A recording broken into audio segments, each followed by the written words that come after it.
Mari bersama kita mau mengangkat penyembahan ini dengan kesungguhan hati kita, di mana kita boleh bersama merendahkan diri dan juga hati pikiran kita untuk kita bersama menyembah Tuhan.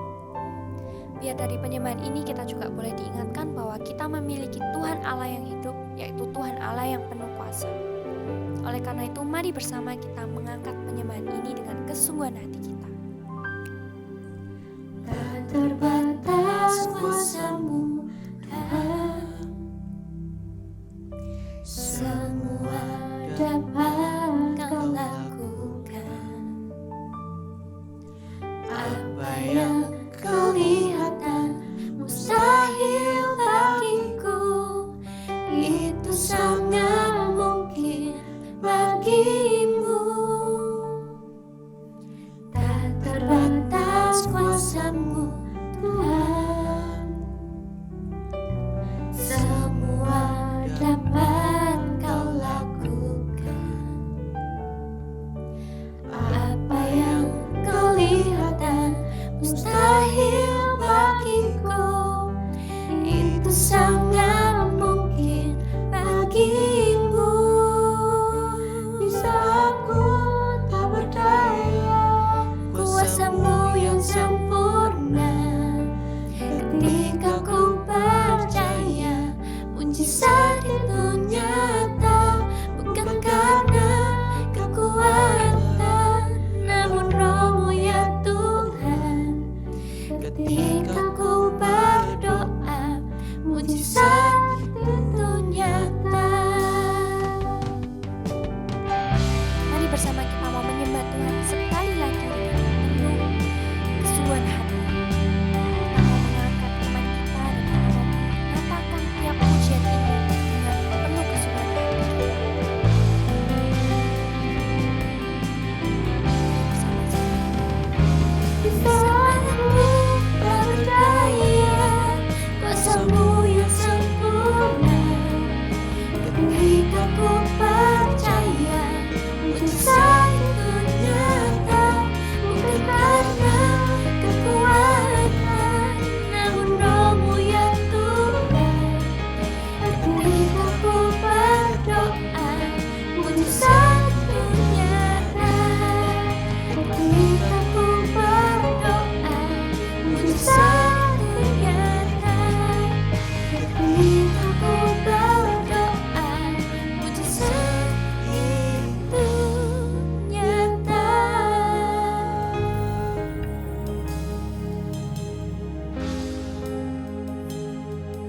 Mari bersama kita mau mengucap syukur atas segala kebaikan dan kemurahan Tuhan atas hidup kita.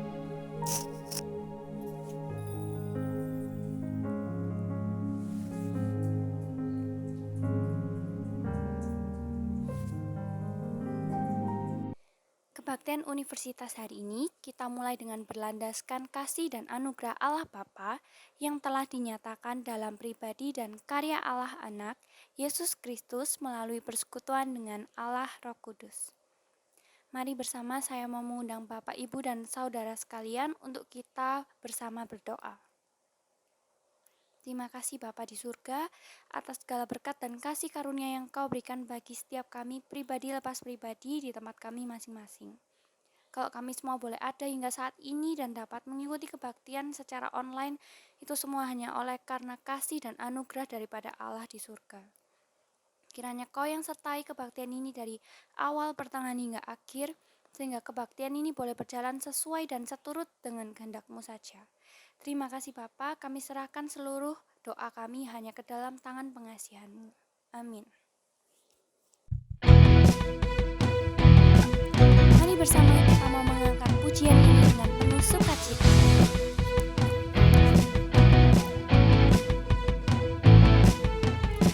Terpujilah nama-Mu Tuhan, kuat dan penuh kemuliaan.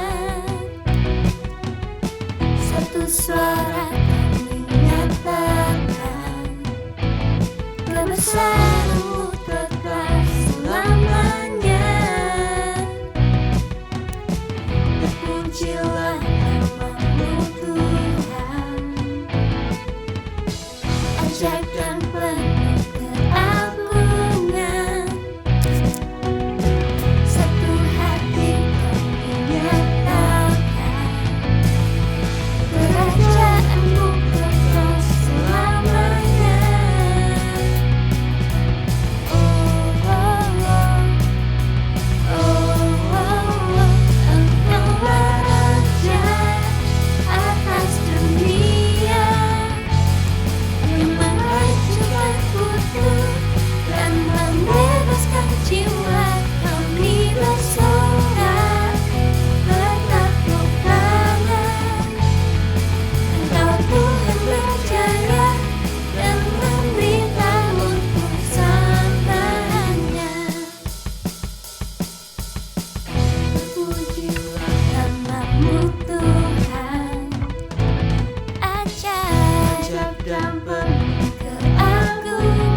menghancurkan kutu dan membebaskan jiwa. Kami bersorak bertepuk tangan. Engkau Tuhan percaya dan meminta untuk selamanya. Atas dunia yang menghancurkan kutu dan membebaskan jiwa. Engkaulah Raja atas dunia yang menghancurkan kutu dan membebaskan jiwa. Kami bersorak bertepuk tangan. Engkau Tuhan percaya dan meminta untuk selamanya. Atas dunia menghancurkan kutu dan membebaskan jiwa. Kami bersorak bertepuk tangan. Engkau Tuhan percaya dan meminta untuk selamanya.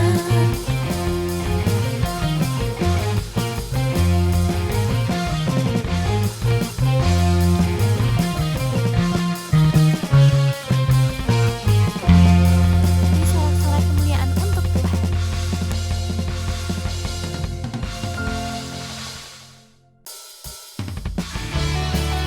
Mari bersama kita mengucapkan pujian ini dengan penuh sukacita. Mari bersama nyanyikan. Tuhanlah kekuatan dan mazmurku, Ya gunung batu dan keselamatanku. Hanya padamu hatiku percaya, Kaulah menara dan kota perlindungan. Ku mau selalu bersyukur, bercintamu padaku takkan pernah berubah.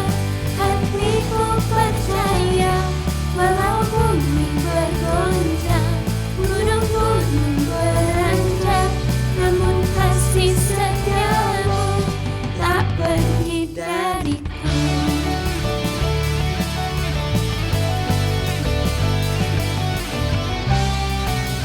Mari bersama nyanyikan sekali lagi dengan penuh sukacita.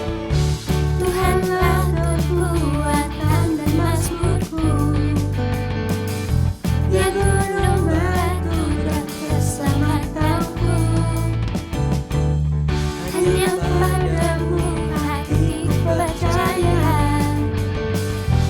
Kaulah menara dan kota perlindungan. Ku mau selalu bersyukur, bercintamu padaku takkan pernah berubah. Hatiku percaya, walau bumi bergoncang, gunung-gunung beranjak, namun kasih setiamu tak pergi dariku.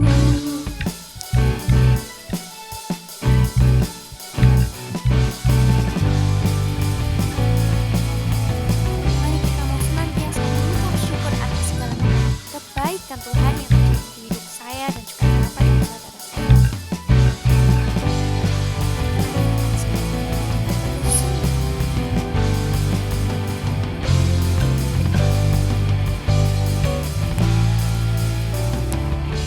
Ku mau selalu bersyukur, sebab cintamu padaku takkan pernah berubah.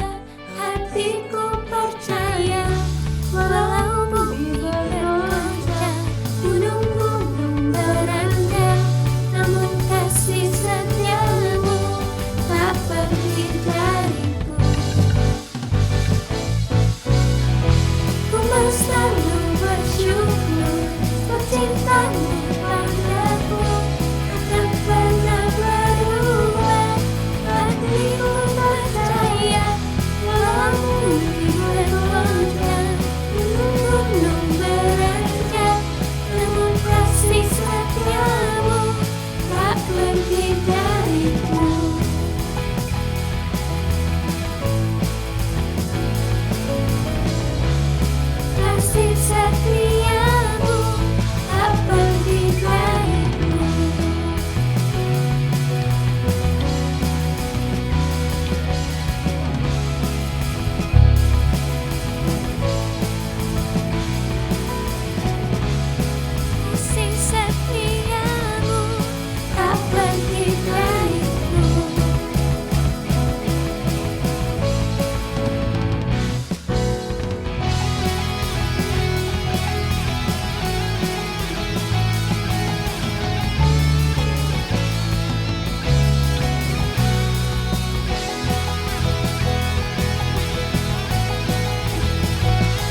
Mari bersama sebelum kita mau memasuki kebaktian ini lebih dalam lagi, kita mau merendahkan diri kita dan juga pikiran kita di hadapan Tuhan. Biar kita juga boleh menyembah Tuhan dengan penuh kesungguhan hati kita dan memberikan penyembahan yang terbaik untuk Tuhan. Mari bersama kita nyanyikan. Sungguh besar setiamu, Kau nyatakan bagiku. Kau Bapa yang selalu mengerti isi hatiku. Kemuliaan-Mu Kau janjikan, aku tetap percaya.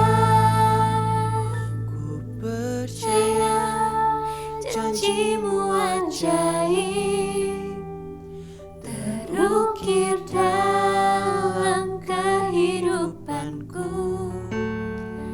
Ku berserah di dalam kekuatan-Mu, ku percaya.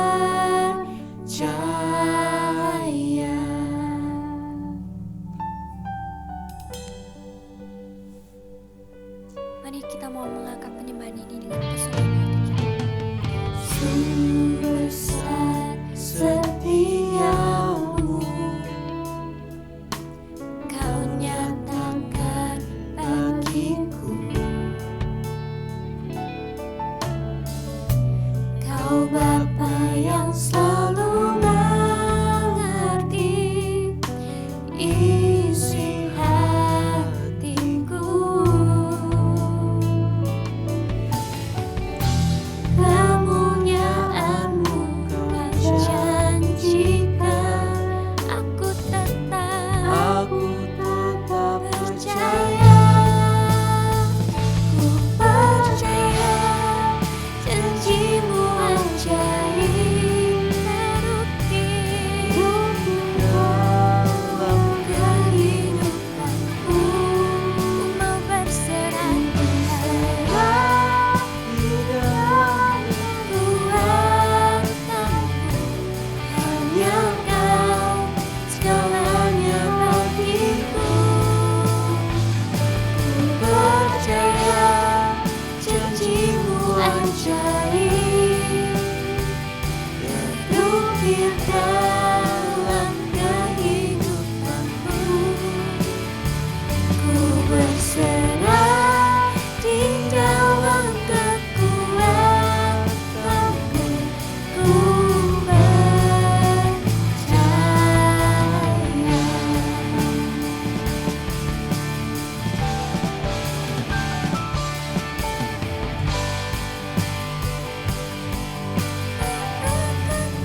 Mari kita berdoa sebelum kita memulai kebaktian ini.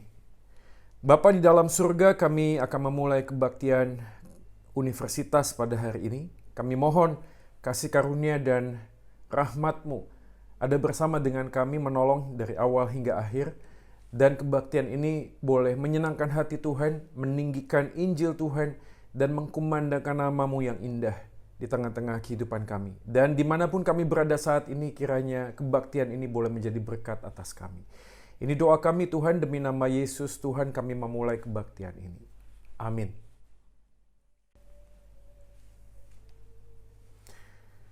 Salam sejahtera bagi kita sekalian, teman-teman, apa kabar? Dan Bapak Ibu Saudara sekalian yang dikasih oleh Tuhan, kita bersyukur kalau hari ini kita masih boleh bersama-sama memuji dan menyembah Tuhan. Bahkan kali ini kita masih boleh mendengarkan firman-Nya. Nah, sebelum kita merenungkan firman Tuhan, mari kita bersama-sama masuk di dalam doa. Tuhan, kami akan mendengarkan dan merenungkan firman-Mu. Tolonglah ya Tuhan, supaya firman yang akan kami dengar dan renungkan bersama ini menolong kami untuk hidup berpadanan dengan Injil Kristus Tuhan kami. Kami hidup di dalam kehidupan dalam dunia ini tapi melihat kepada kekekalan.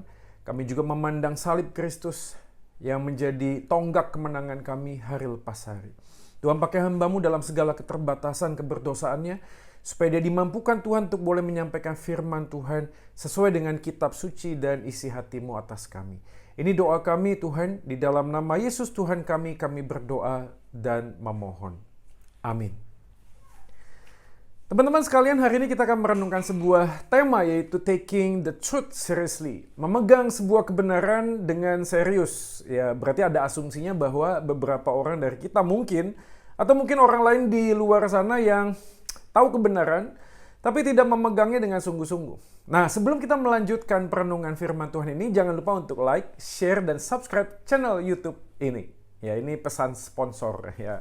Nah, teman-teman sekalian, ini kesempatan yang baik di tengah-tengah situasi seperti ini, kita boleh membagikan firman Tuhan melalui channel YouTube ini, dan kita percaya bahwa pusat kerohanian sudah memikirkan bagaimana caranya supaya kita tetap bertumbuh secara spiritual, baik para dosen, karyawan, ataupun mahasiswa, dan kita semua hari ini boleh tetap bersama-sama bertumbuh di dalam keserupaan dengan Kristus. Nah, hari ini kita akan coba renungkan sebuah tema tentang memegang kebenaran dengan serius.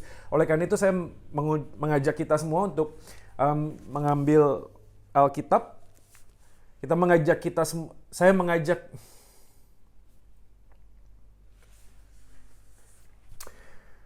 Salam sejahtera bagi kita sekalian, saudara-saudara yang dikasih oleh Tuhan, dimanapun kita berada. Kita bersyukur sekali kalau hari ini kita masih boleh memuji dan menyembah Tuhan, bahkan merenungkan firman Tuhan. Nah, hari ini temanya adalah Taking the Truth Seriously, yaitu memegang kebenaran dengan serius. Dan sebelum melanjutkan perenungan firman Tuhan, mari kita bersama-sama menekan tombol like, share video ini, dan subscribe channel YouTube ini. Nah, ini udah menjadi template ya bagi banyak orang mungkin. Waktu kita khotbah di depan kamera seperti ini, atau kita berkhotbah secara virtual, kita rindu supaya ada banyak orang juga boleh menjadi berkat melalui channel YouTube ini. Dan pusat kerohanian tentunya dengan Pak Samuel, dengan semua teman-teman, rektor sudah memikirkan bagaimana supaya di tengah situasi yang seperti ini iman kita tetap bertumbuh, iman kita tetap kuat, bertumbuh secara spiritualitas, dan kita boleh saling mengasihi walaupun terbatas dengan tempat. Nah, dimanapun kita berada, yuk hari ini kita merenungkan firman Tuhan dan melihat kebenaran apa yang Tuhan ingin nyatakan kepada kita. Nah, saya akan bacakan dari Mazmur pasal yang ke-90 bagi kita sekalian, ayat yang ke-1 dan yang kedua. Mazmur 90. Doa Musa abdi Allah, Tuhan, Engkaulah tempat perteduhan kami turun-temurun. Sebelum gunung-gunung dilahirkan dan bumi dan dunia diperanakan, bahkan dari selama-lamanya sampai selama-lamanya Engkaulah Allah. Nah, teman-teman sekalian, kita sungguh berbahagia kalau kita tidak hanya membaca merenungkan, tetapi yang melakukan firman Tuhan hari lepas hari. Nah, kalimat ini, merenungkan firman Tuhan setiap hari dan kita menjadi orang yang berbahagia, tentu saja bukan sekedar perkataan. Tapi di dalamnya ada sebuah bobot yang sangat kuat, yaitu ketika kita percaya terhadap sesuatu kebenaran, maka kebenaran itu hanya akan mempunyai dampak dalam hidup kita ketika kita melakukannya.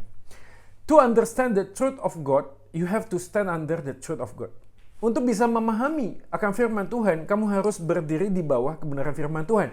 Artinya kita boleh mempunyai sebuah komitmen bersama-sama untuk melakukan, bukan hanya membaca dan merenungkannya. Dan Alkitab mencatat kita menjadi orang yang berbahagia. Nah, tema tentang the truth, taking the truth seriously, memegang kebenaran dengan serius, memberikan sebuah asumsi di balik tema ini, yaitu ada beberapa orang dari kita atau mungkin di luar sana yang sudah tahu kebenaran tapi tidak memegangnya dengan sungguh-sungguh. Mereka bermain-main dengan kebenaran, bahkan mungkin mereka melihat kebenaran menjadi secondary saja, sesuatu yang tidak terlalu penting. Nah, oleh karena itu kita boleh memahami hal ini, karena ini bukan seminar tapi sebuah renungan firman Tuhan. Dengan cepat saja saya mengajak kita untuk merenungkan arti tentang kebenaran. Nah, menurut kamus, ini adalah sebuah keadaan yang sesuai dengan yang sesungguhnya. Webster Encyclopedia mengatakan, the quality or the state of being true or truthful. Sebuah keadaan kondisi benar yang di dalamnya mempunyai bahan-bahan atau elemen-elemen dasar yang bisa diverifikasi. Dan tentu saja, pada waktu kita ngomong ke dalam Alkitab, kebenaran tentang kebenaran tersebut dipakai kata emet atau di dalam perjanjian baru itu aletheia. Nah, gambaran kata ini dikatakan dengan pengertian sesuai dengan realitas atau sebuah keakuratan dan bertentangan dengan segala hal yang salah atau menipu. Artinya, kalau kita ngomong tentang sebuah kebenaran, saudara-saudara sekalian, ada beberapa hal yang penting.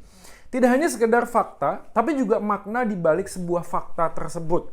Kita bisa menafsirkan hal yang kita lihat, tentu saja. Kalau kita lihat sebuah kursi, sebuah gedung, atau apapun bentuknya, beberapa orang yang melihat objek yang sama akan menghasilkan outcome yang berbeda, output yang berbeda. Misalkan contohnya, saya selalu kasih gambaran bahwa ketika ada seseorang, katakanlah gelandangan, ini sekali lagi maaf, anak-anak di pinggir jalan, lalu datanglah seorang mungkin bisnismen, lalu dia berpikir dengan mudah dan dengan cepat, bagaimana saya bisa membuat UMKM supaya anak ini bisa bekerja, mempunyai kemampuan dan skill. Tetapi waktu datang orang lain yang adalah katakanlah seorang dosen, dia akan berpikir, yang penting itu pendidikan. Supaya waktu mereka itu nanti bertumbuh, mereka tahu bagaimana caranya bekerja. Tapi datang orang yang lain yang ketiga, katakanlah seorang dokter. Dia akan mengatakan untuk apa dia bisa bekerja, untuk apa dia juga bisa punya pendidikan yang baik. Tapi kalau tubuhnya sakit-sakitan, maka saya akan membuat sebuah puskesmas atau poliklinik. Tapi datanglah seorang pendeta dan mengatakan hal yang berbeda pula.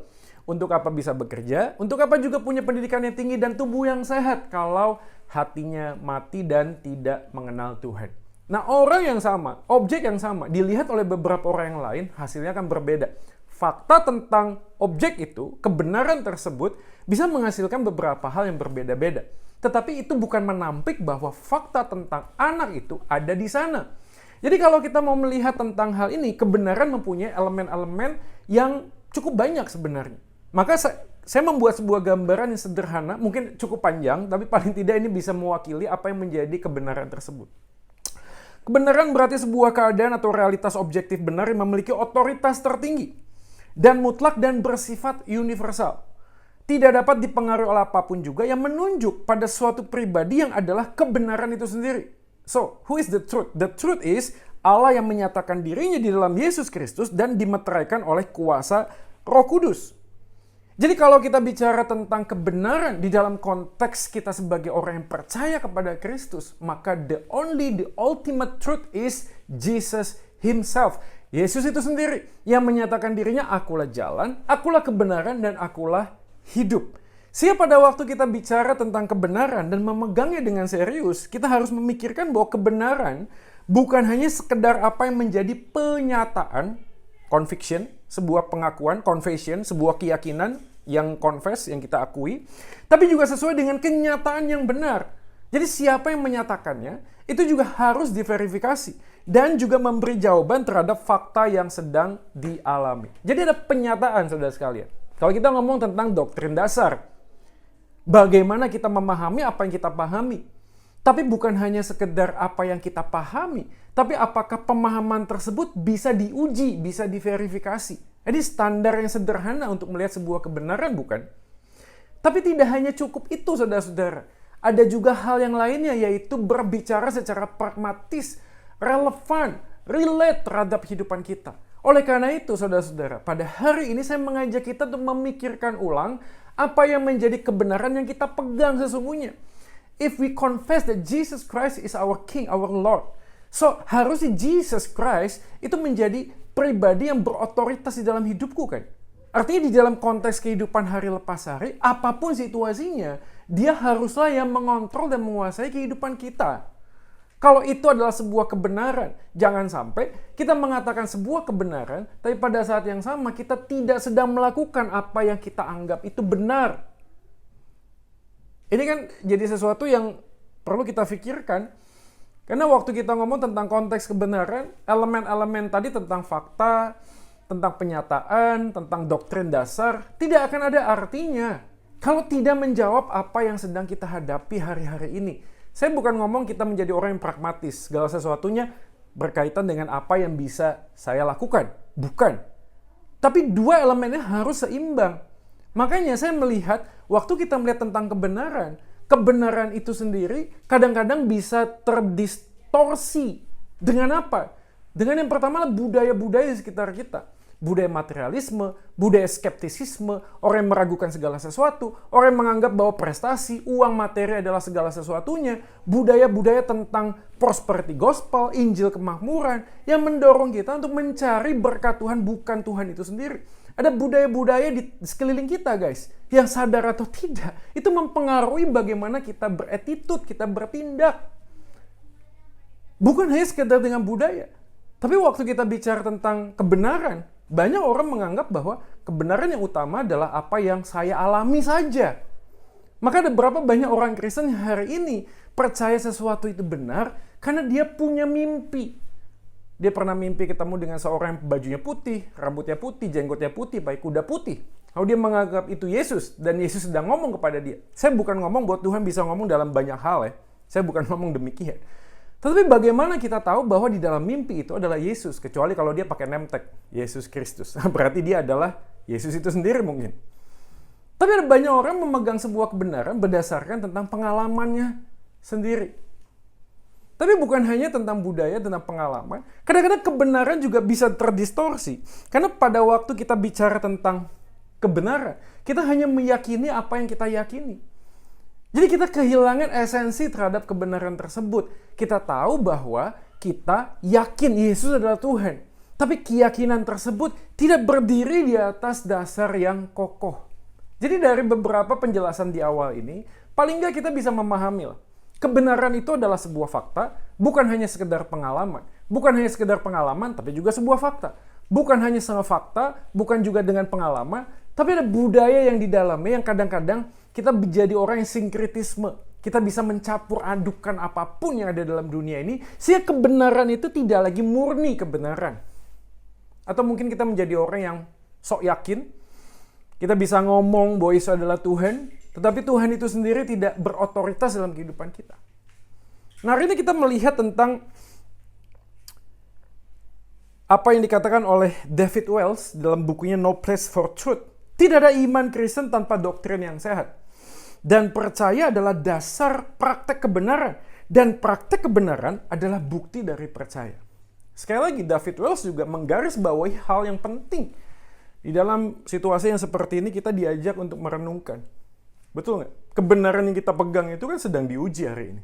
Apakah kebenaran itu menjadi luntur ketika kita menghadapi masalah dan kita tidak mendapatkan solusi dari Tuhan? Apakah kebenaran itu menjadi luntur ketika kita menghadapi banyak problema, kita menghadapi kematian di sana-sini, kita menghadapi kesulitan ekonomi dan seterusnya? Apakah kebenaran itu menjadi luntur? Nah, ujian terhadap kebenaran ini harusnya adalah sebuah bukti nyata bahwa apa yang kita pegang, apa yang kita yakini bukan hanya sekedar sebuah penyataan, tetapi juga nampak di dalam kenyataan hidup hari lepas hari.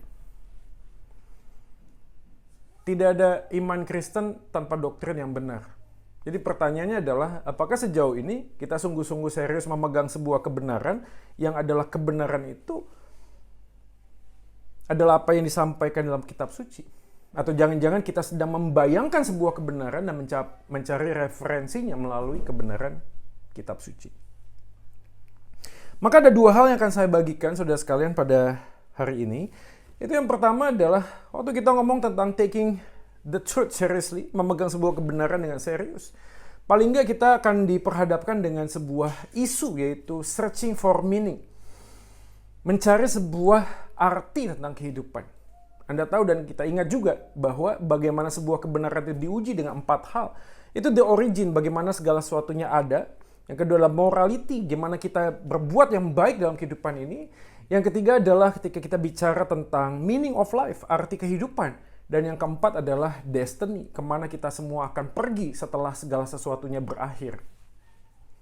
Nah, bagian ini menjadi penting karena ketika kita ngomong tentang memegang sebuah kebenaran dengan serius, apakah kebenaran itu menjawab sebuah pertanyaan yang sangat besar dalam kehidupan kita, yaitu untuk apa aku hidup? Apa arti hidup yang sesungguhnya? Jadi kalau kita mengerti kebenaran menjawab tentang arti hidup yang sesungguhnya, seharusnya kita memegang kebenaran itu dengan serius, tidak main-main karena ini bicara tentang arti hidupku dan hidupmu. Tapi yang kedua, tidak hanya cukup mengerti tentang arti hidup, tapi bagaimana kita bisa belajar bersandar, berserah, berharap kepada orang pribadi yang sudah memberikan arti kehidupan itu. Di dalam Mazmur pasal 90, kalau kita membaca adalah doa Musa. Dan pembukanya dikatakan, Tuhan engkaulah tempat perteduhan kami turun-temurun. Bahkan di dalam ayat yang kedua dikatakan, sebelum gunung dilahirkan, bumi dan dunia diperanakan, bahkan dari selama-lamanya sampai selama-lamanya. Nah, kalau kita membaca keseluruhan pasal 90, Mazmur nomor 90 ini, kata waktu seringkali dipakai di sana. Ada kata selama-lamanya, ada usia 70-80 tahun, ada hari, pagi, siang, malam, dan seterusnya. Ada banyak sekali keterangan waktu yang ada di dalam Mazmur 90 ini. Seakan-akan memberikan sebuah pesan. Pesan yang diberikan adalah waktu dalam hidup hanya bisa dimengerti, dipahami, jika kita mengerti arti hidup yang berjalan dalam hitungan waktu. Saya ulangi sekali lagi, waktu dalam hidup. Waktu dalam hidup hanya kita bisa pahami kalau kita mengerti esensi dari hidup itu sendiri. Dalam arti kata lain, selama kita menjalani hari lepas hari, waktu demi waktu, yang kita jalani dalam hidup yang sementara ini, tidak akan ada artinya selama kita belum mengerti apa itu hidup itu sendiri. Itu sama seperti kalau ada banyak orang, anak-anak sekolah atau mahasiswa yang datang ke kampus, datang ke sekolah. Semua mahasiswa datang, misalnya onsite ya, dengan bel yang sama, waktu yang sama, masuk bersama-sama, duduk di tempat, satu kelas yang sama, guru yang sama, buku yang sama. Tapi semua mahasiswa dan siswa yang ada di dalam kelas itu memulai hal yang sama, mengakhiri juga dengan hal yang sama, mendapatkan materi yang sama. Tapi apakah semua anak di dalam kelas mempunyai pemahaman yang sama tentang arti sekolah, tentang arti kuliah? No. Ada kok mahasiswa yang datang karena nggak ada kerjaan di rumah, ya daripada nganggur lah, ya gue sekolah deh.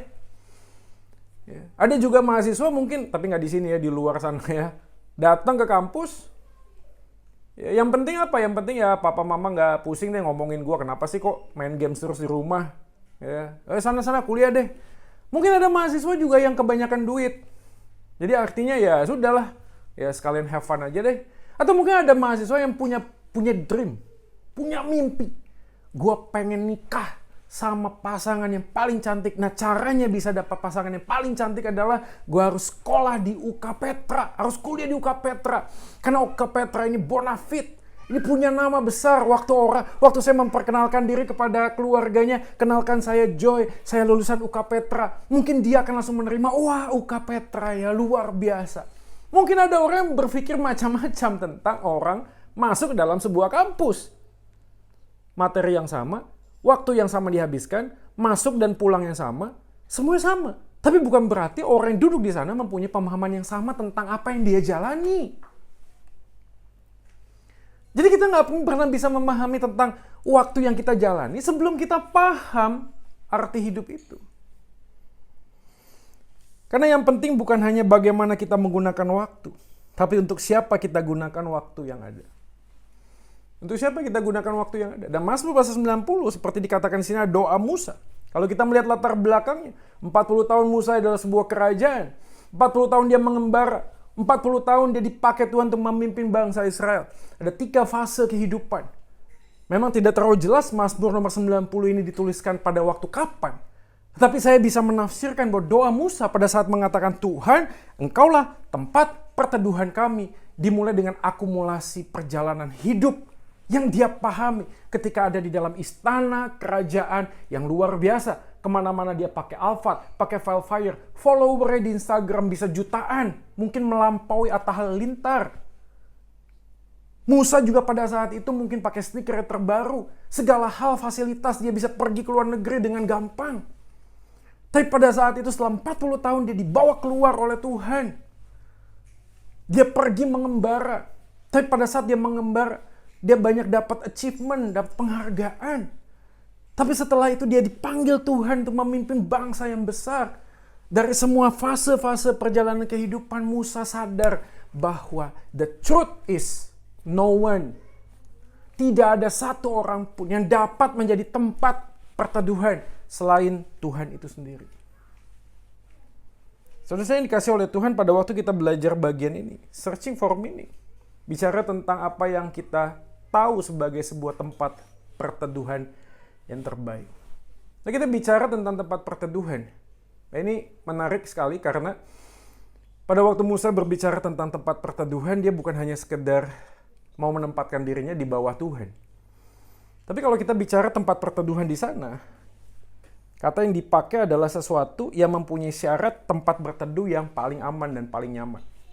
Artinya, untuk bisa menempatkan Tuhan sebagai tempat perteduhan, dia harus mengetahui fakta kebenaran tentang Tuhan itu sendiri. Pada waktu saya akan membangun sebuah carport ya di rumah ya. Jadi tempat buat ya depan rumah gitu ya. Daripada beli jadi saya pikir kita bikin sendiri. Jadi saya cari tukang yang bisa ngelas ya, tukang besi. Lalu kemudian saya beli besinya sendiri. Ya, lalu ada awningnya, penutupnya. Nah, yang menarik adalah pengalaman saya waktu saya datang ke toko besi, lalu saya bertanya tentang besi dan awning tersebut. Ternyata ada banyak ragam model. Dari yang murah sampai harga yang sangat mahal sekali. Fantastik. Nah, waktu saya melihat ini saya agak bingung, saya pilih yang mana ya. Lalu si tukang pemilik toko bangunan tersebut membantu saya dengan sebuah pertanyaan yang sangat menarik. Pak, Bapak mau buat carport? Yes. Rumahnya ditinggalin apa dikontrakin? Tadi pertanyaan yang menggelitik saya. Saya tanya lagi, maksudnya gimana? Kalau rumahnya dikontrakin, beli aja yang murah, Pak. Yang penting ada di sana, tapi 3-6 bulan lagi saya nggak tahu. Tapi kalau Bapak tempati, dan di sana ada istri atau anak-anak, Bapak beli yang terbaik, karena Bapak yang pakai di sana. Waktu saya pulang di toko bangunan itu ya, saya lalu berpikir, iya ya, sebuah tempat perteduhan itu bukan cuma sekedar kita tidak kehujanan, kepanasan, bukan. Tapi tempat perteduhan berkaitan erat dengan siapa yang ada di dalam rumah tersebut. Kalau orang-orang di dalam rumah itu adalah orang yang sangat kita kasihi, yang kita sangat cintai, maka kita akan kasih yang terbaik. Karena tempat perteduhan itu berkaitan dengan sebuah tempat keamanan, kenyamanan, bukan untuk diri kita sendiri, tapi buat orang yang kita kasih dan kita cintai. Dalam arti kata lain, waktu dikatakan tempat perteduhan, Musa sedang mengatakan, Tuhan, engkau lah tempat perteduhan, bukan hanya sekedar tempat perteduhan. Pada saat yang sama, engkau menganggap diriku adalah orang yang berharga, pribadi yang berharga bagimu ya Tuhan. Sehingga engkau mau menjadi tempat perteduhan kami. Sebuah relasi yang intim, yang dekat sekali. Ini bukan hanya sekedar kita mencari perlindungan, Bapak, Ibu, dan Saudara sekalian. Tetapi sebuah kedekatan yang sangat intim. Bahwasanya orang yang berteduh di bawah kaki Tuhan, di bawah kepak sayap Tuhan, adalah orang-orang yang sangat dikasih dan dicintai. And this is the truth. Inilah kebenaran. Bahwa aku dan engkau, ketika percaya kepada Kristus Tuhan, dosa sudah selesai di atas kayu salib. Dia bangkit memberikan sebuah kemenangan demi kemenangan untuk kita jalani hari lepas hari di tengah situasi yang sulit seperti ini. Kita adalah orang yang berharga di matanya. Maka orang yang berharga di matanya tidak akan pernah ditinggalkan sendirian. Sesulit apapun, seterpuruk apapun kehidupanku dan kehidupanmu. Taking the truth seriously artinya kita berpegang hanya kepada Kristus yang satu-satunya kebenaran. Walaupun apapun yang bisa terjadi menimpa hidup kita, kita akan baik-baik saja. Karena ada di tangan Tuhan yang baik. Saudara kasih oleh Tuhan, hari ini kalau kita bicara tentang taking the truth seriously, itu bicara tentang apa sih yang membuat kita tuh happy itu. Karena apa yang kita anggap penting adalah apa yang berarti. Dan apa yang berarti pasti membuat kita bahagia. pemahaman ini membuat kita sadar bahwa apa sih taking the truth seriously itu? Memegang kebenaran dengan serius adalah di berbagai macam lini kehidupan. Aku tidak akan main-main dengan kebenaran tersebut. Di berbagai macam lini kehidupan, baik dalam keluarga, baik di dalam kampus, baik di dalam relasi teman, pacaran, suami istri, bersama dengan anak, aku tidak akan main-main dengan kebenaran itu. Aku menempatkan kebenaran itu menjadi otoritas yang mutlak.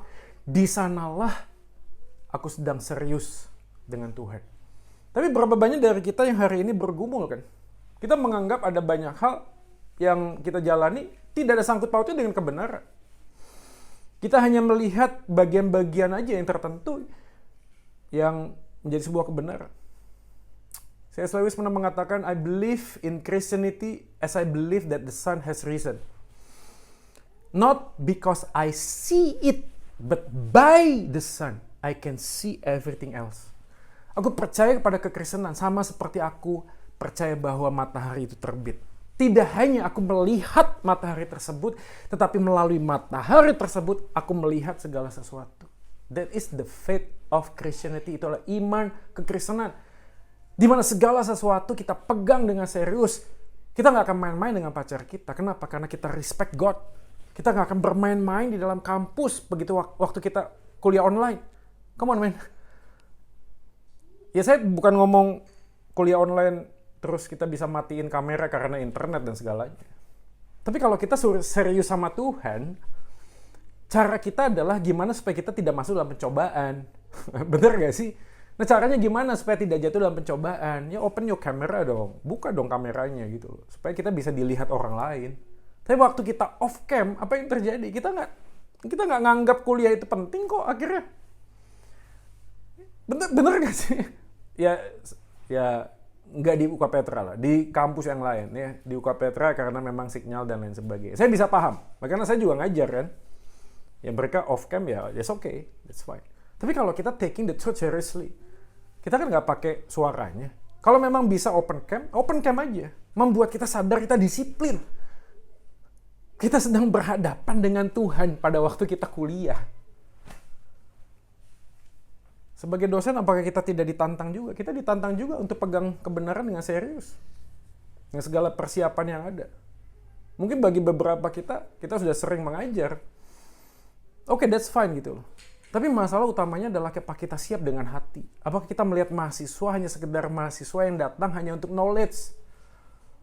Saya sendiri juga bertanya, saya juga bergumul gitu loh. Saya berharap melalui kampus ini, saya bisa punya kesempatan untuk memuridkan mereka bukan hanya dengan pemahaman, wawasan, tetapi juga dengan attitude dan kehidupan yang bisa dibagikan dan menginspirasi mereka untuk hidup sungguh-sungguh di dalam Tuhan. Bahkan ini menjadi tempat kita memberitakan tentang Injil Kristus tidak hanya dengan kata-kata, tapi juga dengan perbuatan, dengan kehidupan kita yang memperhatikan mereka.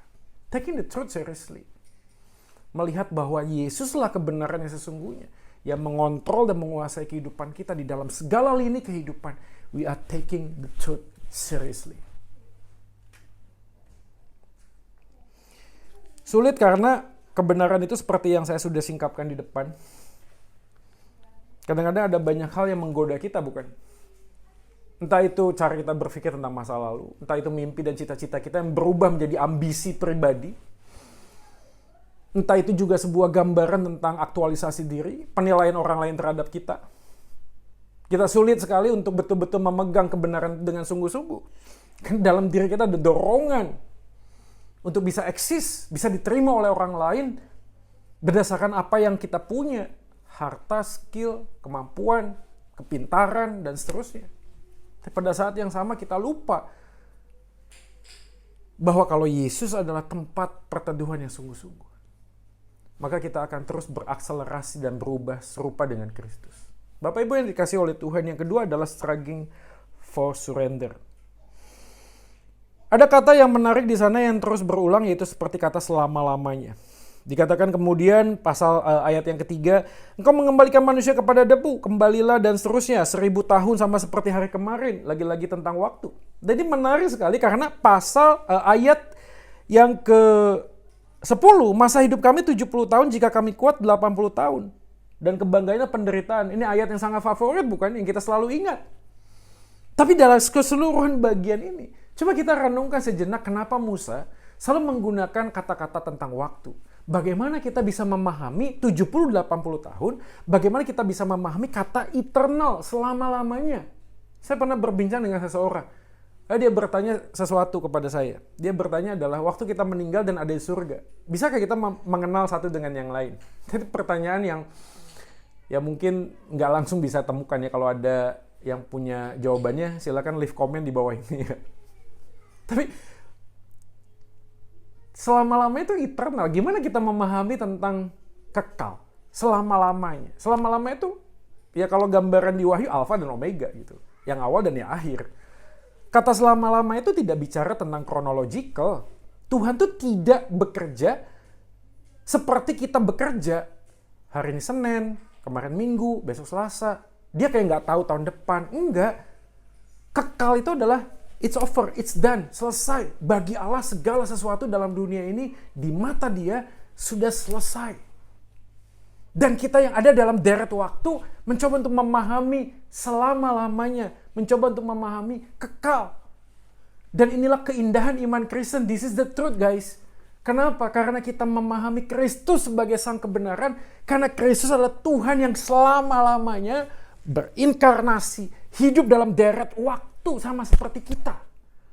Maka jawaban tentang selama-lamanya dengan kehidupan yang sementara dalam dunia ini hanya bisa ketemu waktu kita berjumpa dengan Yesus. Di sanalah titik temu antara kekal dan sementara. Dan dikatakan di dalam ayat yang ke-27, kiranya kemurahan Tuhan Allah kami atas kami, teguhkanlah perbuatan tangan kami. Perbuatan tangan kami, teguhkanlah itu. Kata kerja yang dipakai di sana adalah sesuatu yang sifatnya kekal. Teguhkanlah perbuatan kami.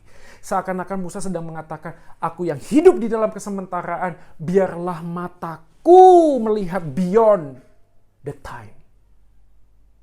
To the eternal. Kepada kekekalan. Saudara yang dikasih oleh Tuhan, this is the truth. Why we are struggling to surrender? Because we only see the life in this temporary world. Kita hanya melihat kehidupan hanya di dunia yang sementara. Kita nggak bisa melihat beyond. Maka apa yang terjadi waktu kita ngomong tentang kesementaraan?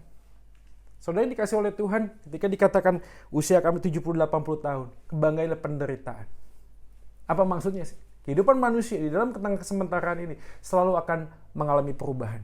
Dan perubahan akan membuat ketakutan dan kekhawatiran. Siapapun kita, baik aku dan engkau, suka atau tidak suka, we always change. Kita selalu akan berubah. Orang yang sudah menikah, pernikahan 6 bulan, 1 tahun, 2 tahun, 5 tahun, 10 tahun, 20 tahun, itu tidak mungkin selalu sama. Oh, istri saya sama kok, suami saya sama kok. Yes, tapi perilaku, kehidupan, karakter, cara berpikir berubah. Makanya ada banyak kan pasangan yang hari ini kaget gitu loh.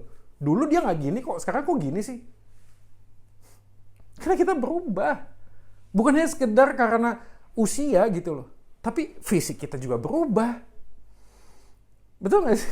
Makanya Alkitab mengatakan kecantikan dan kemolekan adalah sia-sia kan? Ya gue bukan ngomong terus cari pacar yang biasa-biasa atau gimana. Enggak sih. Ya kita kan sulit ya kalau ngomong tentang cantik, kurang cantik. Ya kalau perempuan semua cantik lah ya. Sarangyo ya, no offense, oke? Okay? Ya. Walaupun memang ada hitungannya sih cantik atau nggak cantik. Tapi ya paling nggak, ya kita anggaplah semuanya cantik. Tapi ya kita harus sadar tuh, jujur tuh. Kita nggak naif kan. Kita kan selalu pilih orang berdasarkan apa yang kita lihat duluan kan. Ayo ngacung, kalau nggak leave comment di sana. Siapa yang tutup mata terus inilah jodohku gitu. Langsung nyanyi, ih jodohku, maunya sih dirimu gitu langsung. Ya. Aku cinta padamu, ada pertanyaan, kalau nggak ada pertanyaan kita nikah. Apa ini begitu? Enggak lah. Kita pasti pilih dulu. Kita lihat dulu. Tapi perubahan di dalam hidup manusia membuat kita sadar bahwa tak mungkin kita bisa mencinta. Karena manusia akan selalu berubah. Kecuali kita mencinta di atas kebenaran firman Tuhan yang tak pernah berubah. Dan perubahan selalu membuat kita takut kan. Anaknya bertumbuh dewasa. Kita selalu takut. Mahasiswa masuk tingkat 1, tingkat 2, tingkat 3, akan skripsi, akan tes, akan ujian. Waktu demi waktu kita jalani, selalu ada perubahan dan itu membuat ketakutan. Tetapi orang yang bersandar kepada kebenaran yang sesungguhnya, hidup di dalam Kristus yang tidak berubah, akan melihat perubahan-perubahan yang terjadi dalam kehidupan kita menjadi sesuatu yang tidak hanya baik, tapi indah. Bapak Ibu, inilah kebenarannya. Mari kita renungkan baik-baik hari ini. Makanya selalu kita akan mengatakan bahwa jangan jadikan Yesus sebagai yang nomor satu, jadikan dia yang satu-satunya. Kalau dia hanya menjadi yang nomor satu, kadang-kadang kita bingung nomor dua, nomor tiga. Kenapa? Karena nomor dua, nomor tiga selalu akan berubah. Tapi kalau Yesus yang satu-satunya, di tengah perubahan bisnisku, Yesus tetap mengontrol. Di tengah-tengah kesulitan ujian, waktu aku sekolah, waktu aku ada di kampus, ketemu dengan dosen A, dosen B, dosen C, selalu berubah-ubah. Hari ini ngomong ada tugas, besok gak ada. Besok ngomong gak ada tugas, taunya ada. Ngomong gak ada ujian, taunya ada ujian. Berubah. Tapi di UK Petra sekali lagi tidak ada semuanya strict sama ya itulah ya. Tapi kita nggak akan pernah bisa menjamin apakah ke depan tidak akan ada perubahan. Selalu akan ada perubahan. Tetapi kalau Yesus yang satu-satunya memegang kehidupanku dan kehidupanmu, perubahan apapun tak akan membuatku gentar menghadapi kehidupan ini. Taking the truth seriously. Memegang kebenaran dengan sungguh-sungguh.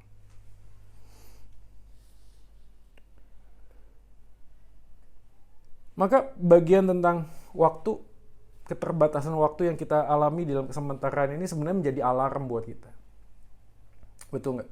Alarm untuk apa? Untuk mengingat bahwa waktunya nggak banyak.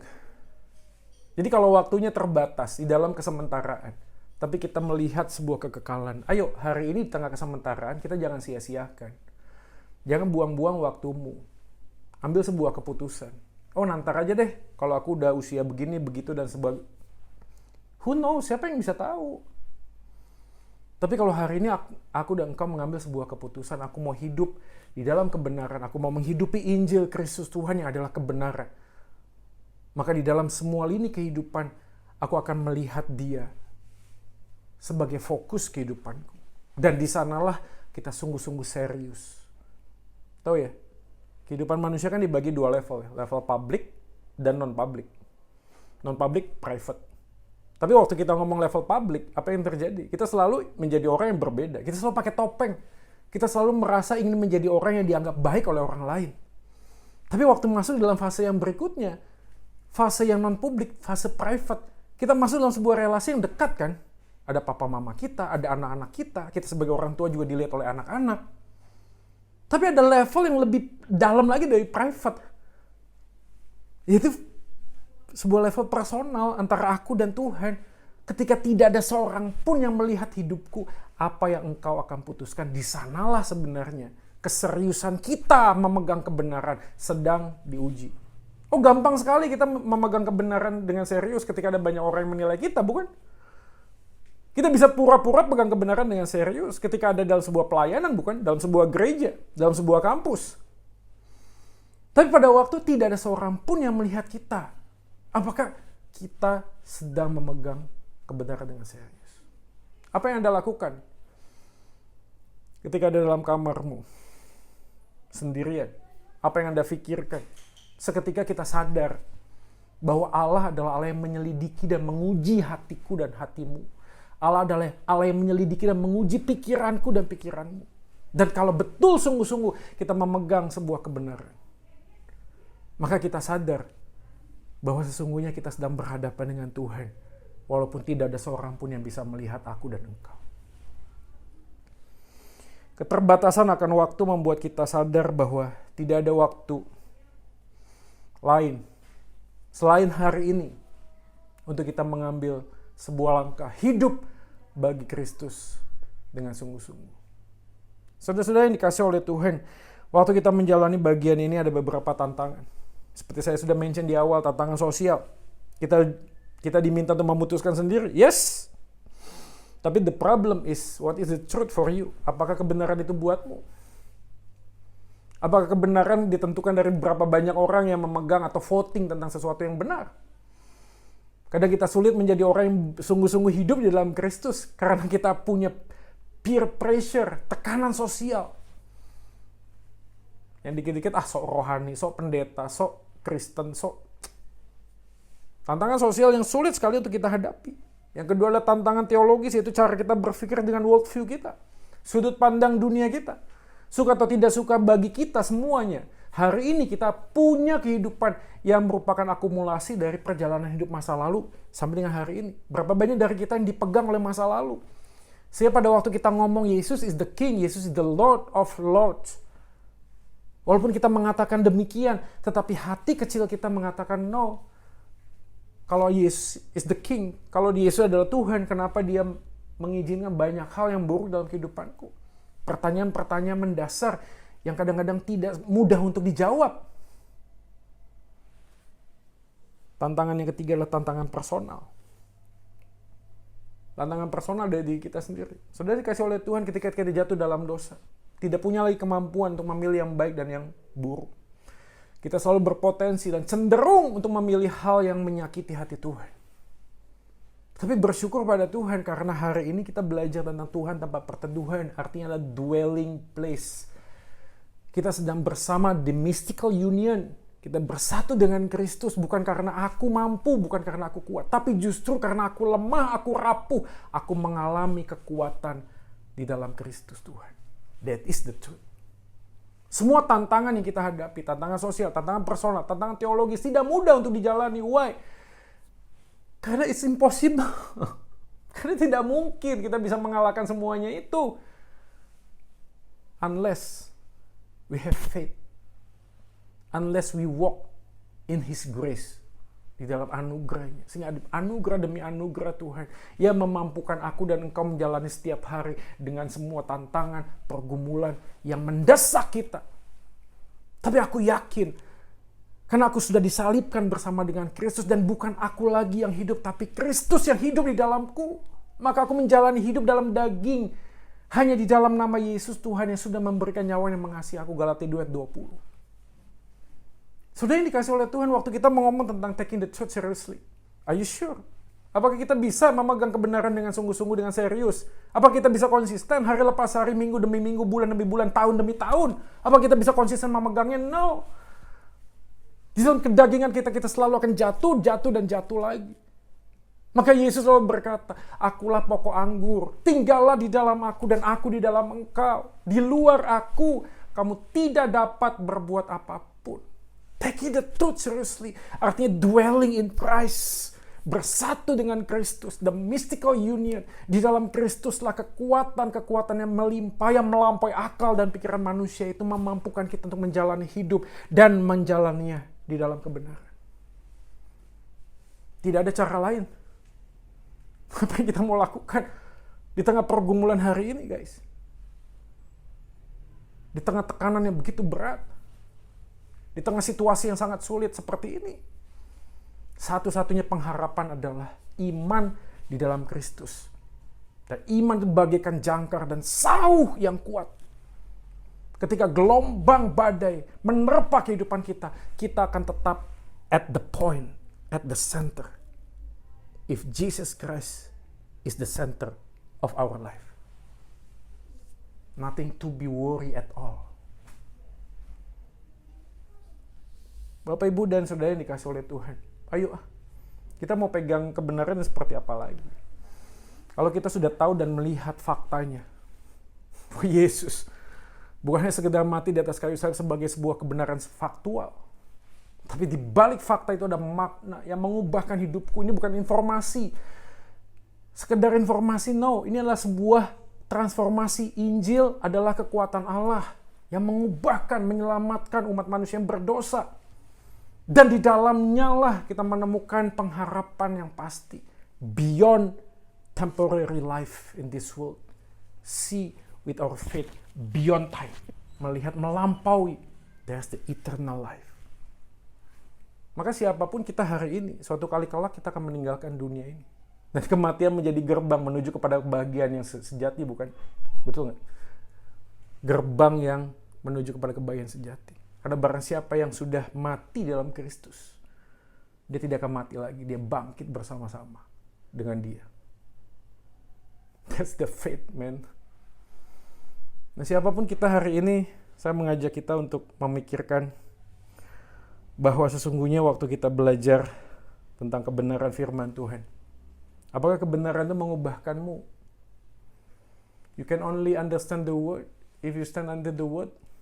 Kamu hanya bisa mengerti tentang kebenaran itu selama engkau menempatkan hidupmu di bawah kebenaran tersebut. Taking the truth seriously. Karena waktu berjalan terus. Kita tidak akan pernah punya waktu yang cukup hari ini. Hari ini mungkin adalah hari yang terakhir. We don't know. Tapi selama kita hidup dalam kebenaran, bukan masalah kapan harinya akan berakhir. Tapi apa yang kita lihat setelah hari itu berakhir. What is the kingdom of God? Kita akan melihat kita bersama dengan Bapa di surga. Wow, amazing. Dan hari ini saya mengencourage teman-teman sekalian dan diri saya sendiri. Kita jangan bermain-main lagi dengan kebenaran firman Tuhan. Jangan bermain-main lagi dengan dosa. Karena Yesus sudah mati di atas kayu salib satu kali untuk selamanya. Lunas dibayar. Bukan dengan emas dan perak, tapi dengan darah yang mahal. Sebab itu muliakanlah Allah dengan tubuhmu, bukan dengan kata-katamu, dengan tubuhmu. Dan kita tidak akan pernah mungkin bisa menghidupi kebenaran dengan serius selain kita berpegang kepada sang kebenaran, berpegang kepada sang pokok anggur yang benar. Karena ranting tak mampu memberikan penghasilan buah, karena tugas ranting hanya melekatlah kepada pokok, sehingga pokok akan memberikan saluran nutrisi dan menghasilkan buah yang dipercaya di dalam lalu kehidupan kita. Kiranya Tuhan Yesus memberkati firman-Nya. Soli Deo Gloria. Kita bersyukur buat firman Tuhan. Mari kita berdoa. Terima kasih buat firman Tuhan ini. Ajarlah kami untuk hidup di dalam kebenaran-Mu. Nah, sungguh-sungguh ya Tuhan, menghidupi Injil-Mu di semua lini kehidupan. Melihat semua perubahan hidup yang kami alami di tengah dunia ini tidak membuat kami gentar, tapi kami semakin sadar bahwa satu-satunya pengharapan hanya di dalam Engkau ya Tuhan. Olehnya kami berdoa kiranya Tuhan yang menolong dan memampukan kami semua. Ini doa kami Tuhan. Kami berdoa bersyukur di dalam nama Yesus Tuhan kami. Amin.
Nah, sebelum kita kembali dalam aktivitas masing-masing, mari kita mengakhiri kebaktian ini dan mengarahkan hati kita kepada Tuhan dan menerima berkat-Nya. Kiranya damai sejahtera, kekuatan, penghiburan yang datang daripada Allah Bapa, Putra, dan Roh Kudus kiranya menyertai perjalanan kita sekalian, hidup di dalam kebenaran dengan serius, mulai saat ini sampai selama-lamanya. Amin. Shalom Bapak, Ibu, dan teman-teman sekalian. Sangat bersyukur kita dapat berkumpul dan beribadah kembali di kebaktian Universitas hari ini. Semoga kebaktian pada hari ini dapat memberkati kita sekalian. Terima kasih kepada Bapak Joy Manik dan seluruh penata layar yang telah melayani pada kebaktian Universitas hari ini bertemakan Taking Truth Seriously. Kita diajarkan dan diingatkan kembali untuk memahami dasar dari kebenaran yang sejati dan menyadari pentingnya memegang teguh kebenaran di tengah-tengah dunia yang mereduksi kebenaran. Jadi, mari kita terus berpegang teguh pada kebenaran yang sejati. Bapak, Ibu, dan tanggal 27 September bertemakan Plug In Connecting Your Faith with Your Social Media yang akan dilayani oleh Bapak Yakub Tri Handoko. Nah, bagi teman-teman semuanya yang mengerti musik dan punya skill di bidang video editing, kini BMC juga membuka kesempatan buat kalian yang ingin melayani sebagai editor music video. Syarat yang perlu diperhatikan yaitu menguasai Adobe Premiere Pro atau software yang setara, memiliki pengetahuan di bidang musik, dan memiliki komputer atau laptop yang memadai untuk proses editing music video. Pendaftaran dan skill test akan dilaksanakan mulai tanggal 14 hingga 30 September 2021. Teman-teman dapat mendaftarkan diri melalui petra.id/editor-mp-bmc. Kami tunggu kehadiran teman-teman sekalian untuk dapat melayani bersama-sama dengan kami. See you di Veritas Lecture minggu depan. Selamat hari Senin, Tuhan Yesus memberkati.